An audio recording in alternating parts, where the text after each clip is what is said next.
Diz assim a palavra do nosso Deus: enquanto Paulo os esperava em Atenas, o seu espírito se revoltava em face à idolatria dominante da cidade. Por isso falava na sinagoga com os judeus e os gentios piedosos, também na praça todos os dias com os que se encontravam ali. E alguns dos filósofos epicureus e estoicos discutiam com ele, havendo quem perguntasse: que quer dizer esse tagarela? Outros diziam: parece pregador de deuses estranhos. Diziam isso porque Paulo pregava Jesus e a ressurreição. Então, tomando-o consigo, levaram-no ao Areópago, dizendo: podemos saber que nova doutrina é essa que você ensina? Pois você nos traz aos ouvidos coisas estranhas, e queremos saber o que vem a ser isso. Acontece que todos os de Atenas e os estrangeiros residentes não se ocupavam com outra coisa senão dizer ou ouvir as últimas novidades. Então Paulo levantou-se no meio do Areópago e disse: senhores atenienses, percebo que em tudo vocês são bastante religiosos, porque andando pela cidade, observando os objetos de culto que vocês têm, encontrei também um altar no qual aparece a seguinte inscrição: ao Deus desconhecido. Pois esse que vocês adoram sem conhecer é precisamente aquele que eu lhes anuncio. O Deus que fez o mundo e tudo que nele existe, sendo ele Senhor do céu e da terra, não habita em santuários feitos por mãos humanas, nem é servido por mãos humanas, como que se precisasse de alguma coisa, pois ele mesmo é quem a todos dá vida, respiração e tudo mais. De um só homem fez todas as nações para habitarem sobre a face da terra, havendo fixado os tempos previamente estabelecidos e os limites da sua habitação, para buscarem Deus, se porventura tateando possam achar, ainda que não esteja longe de cada um de nós, pois nele vivemos, nos movemos e existimos, como alguns dos poetas de vocês disseram, porque dele também somos geração. Portanto, visto que somos geração de Deus, e não devemos pensar que a divindade é semelhante ao ouro, à prata ou à pedra, trabalhados pela arte e imaginação do homem. Deus não levou em conta os tempos de ignorância, mas agora Ele ordena a todas as pessoas em todos os lugares que se arrependam, porque Deus estabeleceu um dia em que julgará o mundo com justiça por meio de um homem que escolheu, e deu certeza disso a todos, ressuscitando dentre os mortos. Mantenha sua Bíblia aberta, vamos orar mais uma vez. Senhor, obrigado por aquilo que já desfrutamos e experimentamos no culto dessa manhã, e pedimos que o Senhor fale aos nossos corações, ó Pai, através da Tua palavra, como já vem falado, Senhor, ao longo desse culto, através de tudo. Pedimos isso em nome de Jesus, amém. Amém. Queridos, essa reflexão ela será dividida no culto dessa manhã, parte 1, e à noite a parte 2, tá bom? E para que possamos mergulhar nesse texto, é importante que nós tenhamos em mente, você consiga visualizar, que o apóstolo Paulo aqui, ele está na sua segunda viagem missionária. A primeira viagem missionária, Paulo, ele peregrinou por toda a região que nós conhecemos na época bíblica como Ásia Menor. E Paulo, então, ele pregou o evangelho, plantou igrejas, e agora na sua segunda viagem missionária, ele ruma para a Europa, e ele está pregando o evangelho na Grécia. E então, nós vamos perceber que no capítulo de número 16 e 17, Paulo ele começa a pregação do evangelho numa cidade chamada de Tessalônica. E como de costume, Paulo, ele sempre procurava nessas cidades um ponto de contato com a população local, e o ponto de contato eram as sinagogas. E quando Paulo vai até a cidade grega de Tessalônica, ele acha ali uma sinagoga e começa a pregar sobre a ressurreição, o evangelho de Jesus Cristo, àqueles irmãos e irmãs. E a verdade é que durante a pregação de Paulo em Tessalônica, acontece alguma coisa diferente, porque não são os judeus prioritariamente que dão ouvidos à pregação de Paulo. Nós vamos ler no texto que alguns são persuadidos pelo apóstolo Paulo, alguns judeus, mas a grande maioria que ouve a pregação de Paulo, se arrepende, entrega a vida para Jesus, são os gregos e são as mulheres. E Lucas, ele faz inclusive ele destaca em todo o evangelho a importância da conversão das mulheres, no evangelho não, no livro de Atos. E aí então, há um levante em Tessalônica. Alguns desses judeus da sinagoga, eles movidos por um ódio profundo contra o apóstolo Paulo, eles fazem um pequeno tumulto na cidade, e eles vão à caça de Paulo em Tessalônica, e eles não encontram o apóstolo Paulo, mas encontram um dos judeus que haviam se convertido ao Senhor, chamado Jasson.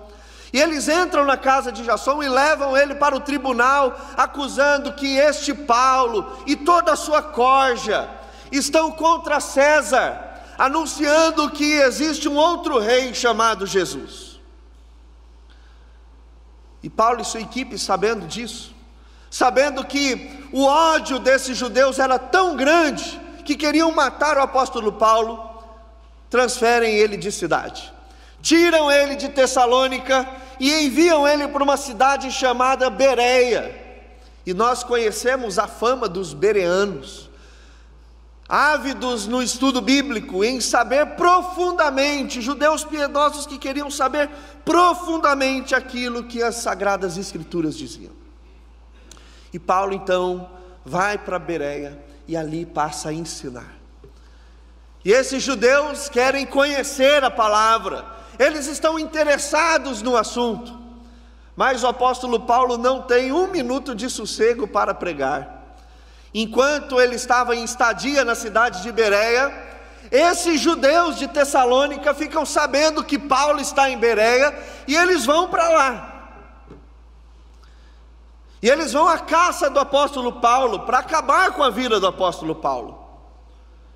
Sabendo disso, a equipe de Paulo muda ele de cidade novamente, manda ele para Atenas, mas em Bereia ficam Silas e Timóteo, companheiros de Paulo, em missão. E aí então nós vemos que o verso 16, do capítulo 17 que nós acabamos de ler, diz que Paulo ele estava em Atenas não com o objetivo de pregar, ele estava apenas aguardando os seus companheiros, Timóteo e Silas.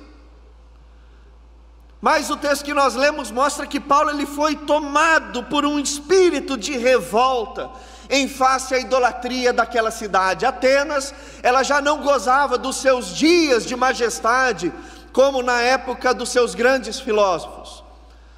Corinto era uma cidade muito mais importante do que Atenas no primeiro século. Mas, independente disso, Atenas você tinha um verdadeiro, era um museu a céu aberto para expor as divindades que os atenienses acreditavam e os estrangeiros que residiam ali também acreditavam. Então era idolatria e templos, imagens a divindades espalhadas por toda a cidade. E Paulo, quando ele estava andando por aquele lugar, ele não aguenta, o seu zelo era tão grande, o zelo pela santidade de Deus, porque isso profanava a santidade do único Deus verdadeiro, que ele começa então a pregar. E o verso 17 ele vai nos informar que Paulo ele pregava tanto nas sinagogas, para os grupos de judeus que estavam ali, quanto também para os gregos. Então nós temos dois públicos, os gentios e os judeus, e Paulo ele está ali pregando porque esse era um ímpeto missionário de Paulo. Paulo não conseguia ver uma cidade perdida e não trazer luz através da pregação do Evangelho. E o verso 18 vai dizer que ali estavam duas grandes escolas filosóficas, os epicureus e os estoicos, e eles estavam ali sempre disputando a hegemonia do povo. Eles queriam ser a escola de tradição filosófica mais importante, mais quista, assim como nós temos na Palestina, por vezes, fariseus e saduceus disputando a atenção do povo.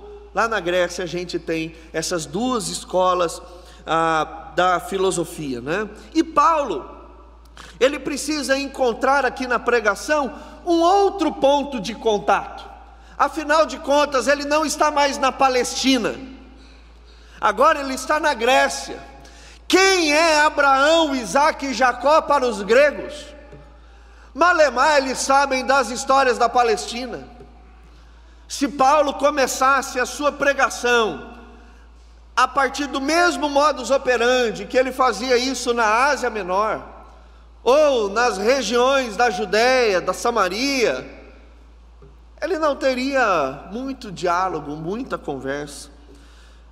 O ponto de contato da pregação de Paulo em Atenas é outra cosmovisão. E Paulo está pregando no verso 18, e eles chamam Paulo então de tagarela. Tagarela era uma espécie de charlatão, e eles acreditavam que Paulo aqui ele estava pregando sobre dois deuses. A confusão era tanta que eles acreditavam que Jesus era um Deus, e ressurreição, anastasis, um pronome feminino, era um outro Deus, uma outra divindade. E eles ficam então curiosos. O verso 19 diz que tomando-o consigo levaram para o Areópago. Era um lugar de discussão mais formal, talvez ali para ser avaliado por uma espécie de conselho de filosofia, que detinha ali o direito da cidade de aprovar aquilo que seria permitido anunciar ou não. E aí então o verso 19 diz que eles perguntaram: podemos saber que nova doutrina é essa que você ensina? Porque quando a gente pensa em nova, para a gente é novidade, mas nova no primeiro século, no contexto grego, era contraditório, e não era algo bom. Então, os gregos, que tinham as suas doutrinas alicerçadas na base de grandes pensadores históricos, eles tinham um zelo pela história e pela tradição. A partir do momento que eles descobrissem que o que Paulo estava dizendo era algo contraditório àquilo que eles estavam anunciando, facilmente o evangelho seria rejeitado. Inclusive nós não lemos, é a parte que nós vamos trabalhar à noite, a partir do verso 32, a gente vai ver que é isso que acontece. O evangelho em Atenas é rejeitado, tanto é que você não tem uma igreja estabelecida em Atenas no primeiro século, né? Paulo não plantou igrejas lá. Você não tem no Novo Testamento nenhuma carta direcionada à igreja que se encontra em Atenas. E aí então nós vamos ver no verso de número 20, que eles queriam saber isso. Eles estão ali curiosos com a mensagem de Paulo. E o verso 21, Lucas destaca isso. Acontece que todos os de Atenas e estrangeiros residentes não se ocupavam com outra coisa senão dizer ou ouvir as últimas novidades. Então Paulo, ele é levado para o Areópago e começa então o seu discurso. E uma das coisas que nós vamos perceber no discurso de Paulo é que o discurso de Paulo é um discurso radical, fundamentalista. Apesar de Paulo ele ser muito simpático na sua saudação, ele não abre mão dos imperativos do Evangelho. E aí nós vamos ver que do verso 24 ao 31, Paulo ele vai dizer inúmeros imperativos que confrontavam a filosofia grega, seja dos estoicos ou também dos epicureus. Olha o que Paulo ele começa dizendo na pregação dele: senhores atenienses, percebo que em tudo vocês são bastante religiosos.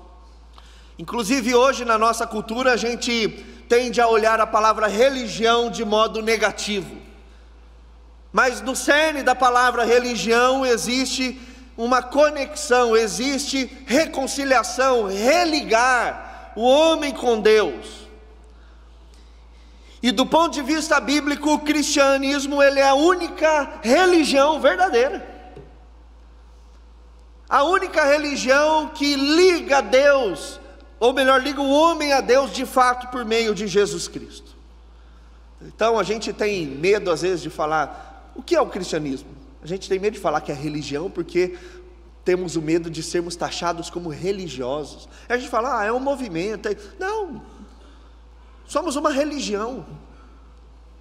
E a nossa proposta, ela é a única verdadeira. E é isso que Paulo ele está dizendo isso. Porque andando pela cidade, observando os objetos de culto que vocês têm, encontrei também um altar no qual aparece a seguinte inscrição: ao Deus desconhecido. Esse é o ponto de contato de Paulo. Porque os gregos, no medo dele de desfavorecerem qualquer outra divindade, talvez nós sofremos uma retaliação por não cultuar uma certa divindade que tenhamos esquecido, então vamos fazer um altar genérico aqui, que será dedicado ao Deus desconhecido, para que as divindades não achem que nós nos esquecemos ou estamos negligenciando algum. E aí Paulo usa isso como a ponte: pois esse que vocês adoram sem conhecer é precisamente aquele que lhes anuncio. Ou seja, esse Deus desconhecido se tornou conhecido. Isso é um problema, porque a partir do momento que algo desconhecido se torna conhecido, existe a exigência de responsabilidade sobre aquilo que se sabe. A ignorância perde o seu valor, a neutralidade ela já não serve mais. Paulo está dizendo, agora vocês só têm uma única opção: aceitá-lo ou rejeitá-lo, entendendo que a rejeição desse Deus que agora é conhecido será um juízo para toda a eternidade. E aí Paulo ele vai da criação à consumação na pregação dele, do início ao fim. Olha que ele começa a falar os imperativos do verso 24: o Deus que fez o mundo e tudo que nele existe, sendo ele Senhor do céu e da terra, não habita em santuários feitos por mãos humanas, nem é servido por mãos humanas, como se precisasse de alguma coisa, pois ele mesmo é quem a todos dá vida, respiração e tudo mais. O primeiro imperativo que Paulo está dizendo desse Deus é que ele é soberano. Ele não foi criado, ele não foi confeccionado, ele é anterior. Tudo que é criado só existe por causa dele. Não existe nenhum Deus no patamar do Deus que Paulo está apresentando. Do Deus dos deuses, do Rei dos reis, do Senhor dos senhores. Não há outro. Paulo aqui está estabelecendo um problema. Ele está falando, está vendo essas divindades? Elas estão todas caindo por terra agora. Esses altares todos não existem mais, já era. Porque estou apresentando o Deus que agora vocês diziam ser desconhecido, mas agora é conhecido. Ele é o Criador, não há ninguém como Ele. Ele é o máximo, absoluto. E Ele não adianta ser servido através dos nossos cultos, das nossas ofertas, porque é Ele que sustenta todas as pessoas. É Ele que dá aquilo que as pessoas precisam. Sem Ele nada pode existir e nada pode continuar sobrevivendo. É muito sério o que Paulo está dizendo. É muito forte o que Paulo está dizendo. De um só homem fez todas as nações para habitarem sobre a face da terra, havendo fixado os tempos previamente estabelecidos e os limites da sua habitação, para buscarem a Deus, se porventura tateando possam achar, ainda que não esteja longe de cada um de nós, pois nele vivemos, nos movemos e existimos, como alguns dos poetas de vocês disseram, porque dele também somos geração. Portanto, visto que somos geração de Deus, não devemos pensar que a divindade é semelhante ao ouro, à prata ou à pedra, trabalhada pela arte e imaginação do homem. O que Paulo está dizendo aqui é que não Deus só apenas é soberano, mas é Ele que determina todas as coisas. Deus é transcendente, Ele é o Criador, Ele está no céu, Ele rege todas as coisas, mas Ele também é imanente, Ele também está perto, Ele também se relaciona, e Ele também se apresenta à sua criação criada, e quer se relacionar com ela. E aí então Paulo começa a dar o checkmate. O verso 30 é o verso direto e o ponto alto dessa mensagem de Paulo. Ele diz: Deus não levou em conta os tempos da ignorância, mas agora vocês já não são mais ignorantes, agora que eu já estou anunciando a verdade para vocês. Olha que firme é o apóstolo Paulo. Ele ordena que todas as pessoas, em todos os lugares, que se arrependam. Imagina como cai isso num povo que é o berço do conhecimento, aqueles que mais definiam o que é a verdade. E Paulo está dizendo: se arrependa. Eles nunca tinham ouvido uma mensagem dessa de uma outra religião ou de um outro Deus. Mas Paulo está dando checkmate, dizendo: agora, ou você está com esse Deus, ou você se torna inimigo dele. E aí ele finaliza dizendo: porque Deus estabeleceu um dia. Porque para o estoico e para o epicureu, eles tinham visões diferentes da origem da alma. Uma escola dizia que a alma se dissolvia com a morte, a outra dizia que o que era importante era a parte material, que a eternidade, a ressurreição não existia. Mas Paulo está dizendo que esse Deus determinou e estabeleceu um dia em que julgará o mundo com justiça. E como Ele fará isso? Por meio de um homem. E esse homem é Jesus. Um homem que Ele escolheu. E como foi estabelecido o critério de que o julgamento seria justo por esse homem? Porque é esse homem. Ele deu certeza diante de todos, ressuscitando dentre os mortos. Não há caminho a não ser Jesus Cristo. Nos lembramos de João capítulo 14, quando Jesus diz: eu sou o caminho, a verdade e a vida. Irmãos, e de modo bem breve, eu gostaria de compartilhar algumas aplicações para a gente desse texto, porque nós vivemos num mundo onde tudo é relativo. Qual é o papel da igreja no mundo? Inclusive nós, como crentes, às vezes nós estamos empenhados naquilo que nós chamamos de um diálogo interreligioso. Parece que nós somos o povo que queremos ficar bem com a sociedade. Nos causa, parece que agonia sermos considerados fundamentalistas, radicais, fanáticos. Mas, irmãos, essa é a nossa identidade.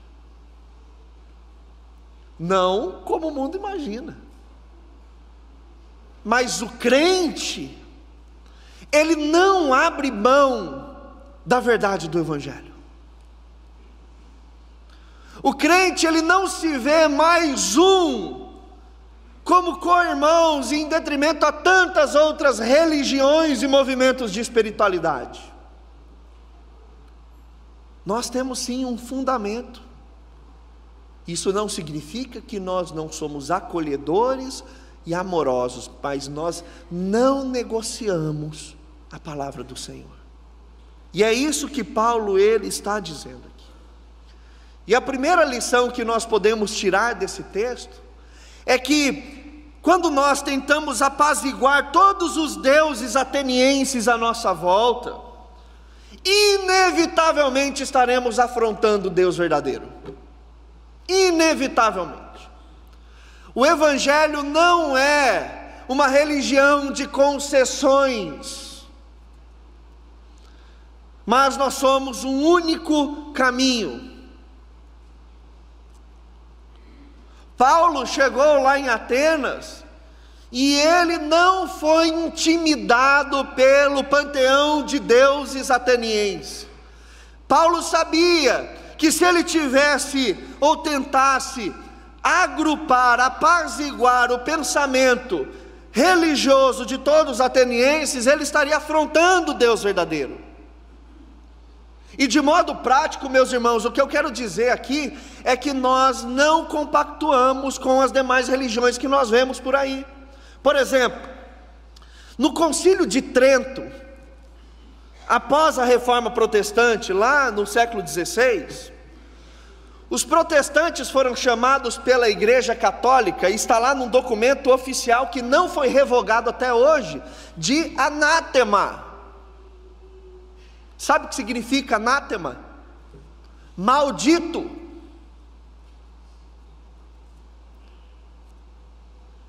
Está lá. E esse documento não foi revogado por nenhum Papa e por nenhum concílio posterior da Igreja Católica. Então, para eles, nós somos malditos. Eu não estou dizendo que há um ódio dos católicos por nós, porque você é crente, olha, um maldito. Mas estou dizendo que cristianismo e catolicismo são caminhos totalmente antagônicos. Não somos, do ponto de vista doutrinário, irmãos. Há caminhos totalmente diferentes. O cristianismo é diferente do espiritismo. O cristianismo é diferente do baixo espiritismo, que é vendido às vezes como uma religião cultural, tribal, de origem brasileira, mas nós precisamos entender que o cristianismo, ele é um movimento global. Ele começa na Mesopotâmia, na Ásia, ele vai para a África, pois ele volta para a Ásia, vai para a Europa e se espalha para o mundo.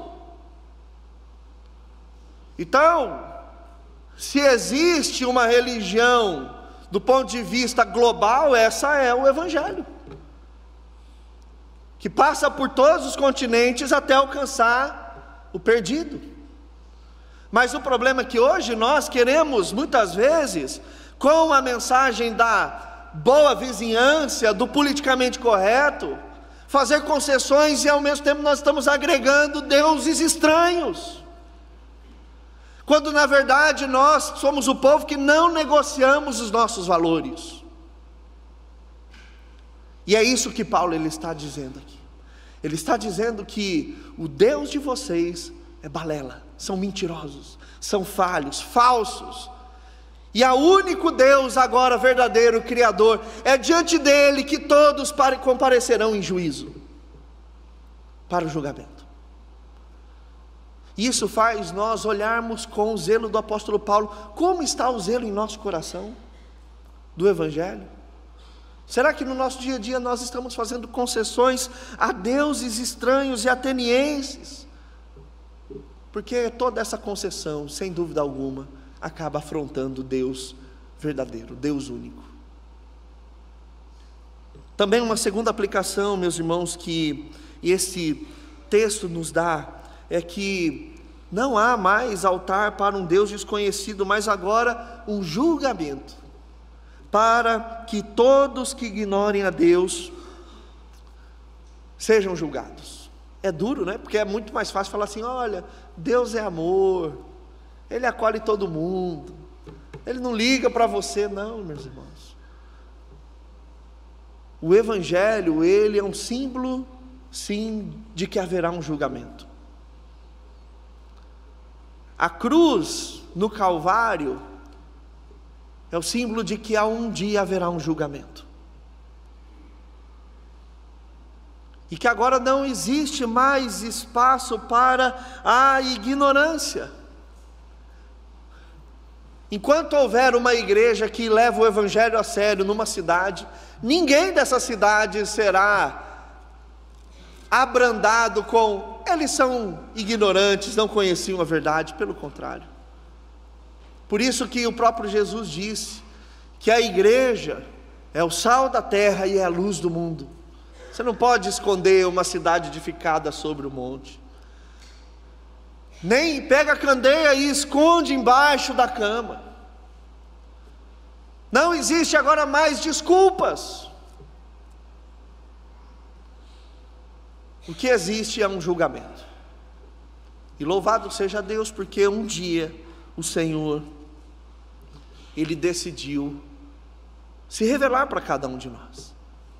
E por isso que nós fazemos missões, porque nós sabemos que o julgamento é terrível. Nós sabemos que a pessoa que está do nosso lado, que não conhece Cristo, será julgada. E por isso nós nos tornamos responsáveis em pregar o Evangelho para aqueles que estão ao nosso lado, não tentando acomodar deuses atenienses, mas mostrando quem é o único Deus e verdadeiro Deus. Esse Deus que muitas vezes é ignorado. E a terceira e última lição, meus irmãos, é que nós podemos confiar na misericórdia do Senhor. Podemos confiar na misericórdia do Senhor.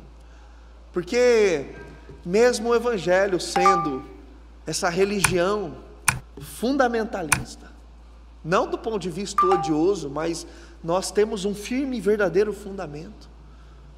Sendo a verdade, sim, não existem outras verdades, não são, a pessoa está procurando Deus à maneira dela, sim, na ignorância, Deus não levou em consideração, mas a partir do momento agora que Cristo é anunciado, não há mais desculpas. Mas Deus é misericordioso, porque mesmo assim Deus nos acolhe, e Ele se revela a cada um de nós. E era por isso que Paulo, ele havia pregado. E nós vamos ver, à noite, o resultado dessa pregação de Paulo. Que Deus nos abençoe, meus irmãos, que possamos lembrar que o Evangelho é a única verdade do Senhor para as nossas vidas e para a humanidade.